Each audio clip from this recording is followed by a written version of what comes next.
Assalamualaikum warahmatullahi wabarakatuh. Apa kabar kalian hari ini anak-anak? Ibu harap kalian semua selalu sehat dan selalu dalam lindungan Allah Subhanahu wa taala. Amin ya rabbal alamin. Nah, sebelum kita memulai pembelajaran kita hari ini, marilah sama-sama kita membaca basmalah. Bismillahirrahmanirrahim. Semoga dengan membaca basmalah, pembelajaran kita hari ini diridhoi oleh Allah Subhanahu wa taala dan kalian dapat memahami materi-materi yang akan Ibu ajarkan kepada kalian hari ini. Jadi materi kita hari ini adalah peradaban bangsa Arab sebelum Islam.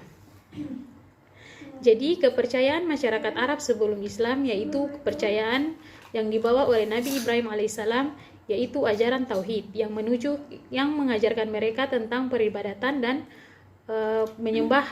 hanya menyembah Allah Subhanahu wa taala saja. Kemudian dilanjutkan oleh putra Nabi Ibrahim alaihissalam, yaitu Nabi Ismail alaihissalam.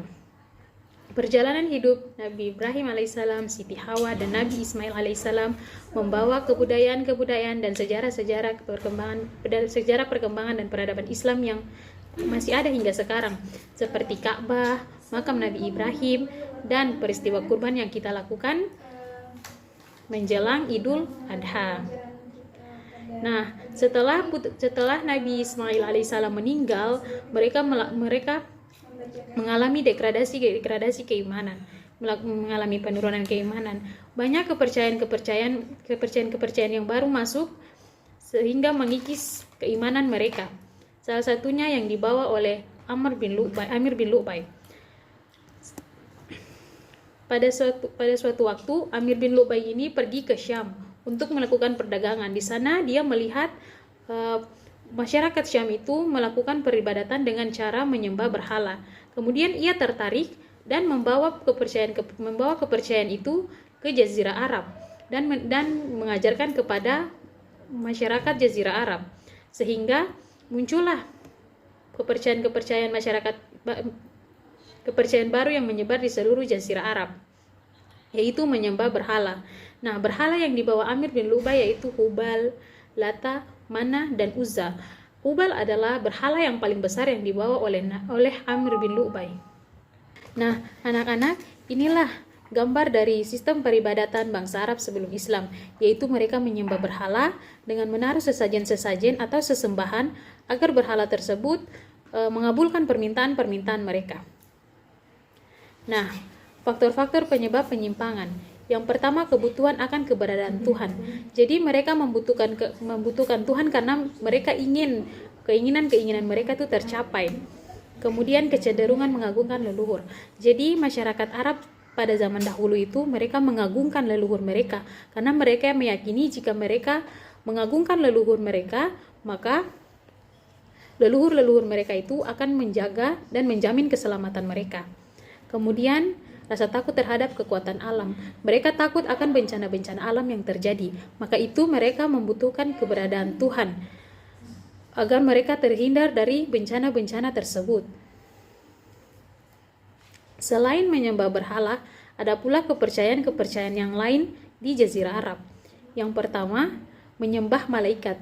Jadi, mereka percaya bahwa malaikat adalah putra-putri Tuhan mereka, sehingga mereka dapat meminta dari para malaikat tersebut. Yang kedua, menyembah jin, ruh, dan hantu. Mereka percaya bahwa jin, ruh, dan hantu itu merupakan utusan Tuhan-Tuhan mereka untuk membantu menyampaikan keinginan-keinginan mereka.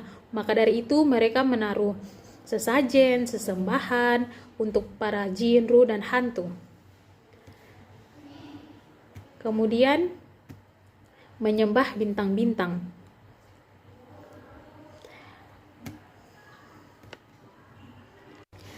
Kondisi sosial masyarakat Mekah sebelum Islam. Jadi, bangsa Arab itu memiliki karakter-karakter positif yang menjadikan mereka disegani oleh bangsa lain. Namun, karakter positif mereka itu terkikis karena kejahilian mereka sendiri. Jadi, kejahilian ini bukan karena mereka bodoh, tetapi karena mereka menutup diri mereka dari hidayah Allah Subhanahu wa taala, sehingga melakukan perbuatan-perbuatan yang menjerumuskan mereka kepada kejahilian. Nah, sikap positif mereka yang pertama yaitu pemberani. Kemudian mereka ramah, serta mereka juga loyal terhadap pimpinan, hormat terhadap harga diri dan martabat. Mereka juga melakukan hidup sederhana, kemudian ketahanan fisik, dan memiliki daya ingat yang kuat, serta penganut kebebasan. Nah, di balik sifat positif mereka ini, terkikis akan kejahilian mereka. Mereka sering minum minuman khamar sampai mabuk, kemudian melakukan perzinahan, perbudakan, dan mengubur anak perempuan mereka hidup-hidup. Nah, inilah sifat atau adat istiadat mereka yang paling buruk. Kenapa? Karena jika mereka mendapatkan anak perempuan, itu bagaikan aib bagi mereka. Mereka menganggap bahwa anak perempuan hanya akan memalukan mereka saja. Karena pada zaman dulu harga diri wanita itu tidak ada. Dan lelaki itu bebas untuk menikah atau menceraikan perempuan tersebut. Kemudian mereka juga sering melakukan judi.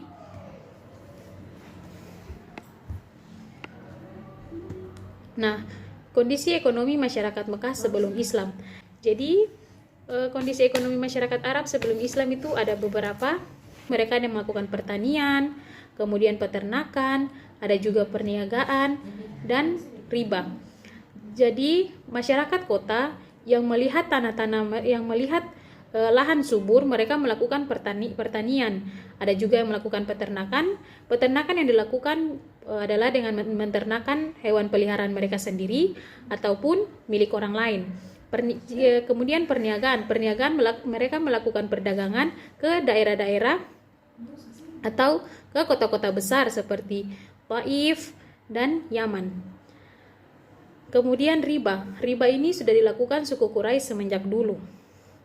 Nah, mereka tidak hanya melakukan perdagangan saja, tetapi di saat mereka melakukan perniagaan atau perdagangan itu, mereka saling bertukar pengetahuan. Jadi mereka itu tidak bodoh, tetapi mereka hanya menutup diri mereka dari hidayah Allah Subhanahu wa taala. Nah, anak-anak, mungkin itu saja pembelajaran kita hari ini. Untuk absennya sudah Ibu kirimkan di grup WhatsApp, silahkan kalian isi. Dan tugas kalian adalah mengambil ibrah dari pembelajaran kita hari ini. Baik anak-anak, sekian dari pembelajaran kita hari ini. Ibu ucapkan terima kasih untuk partisipasinya. Wabillahi taufiq wal hidayah. Wassalamualaikum warahmatullahi wabarakatuh.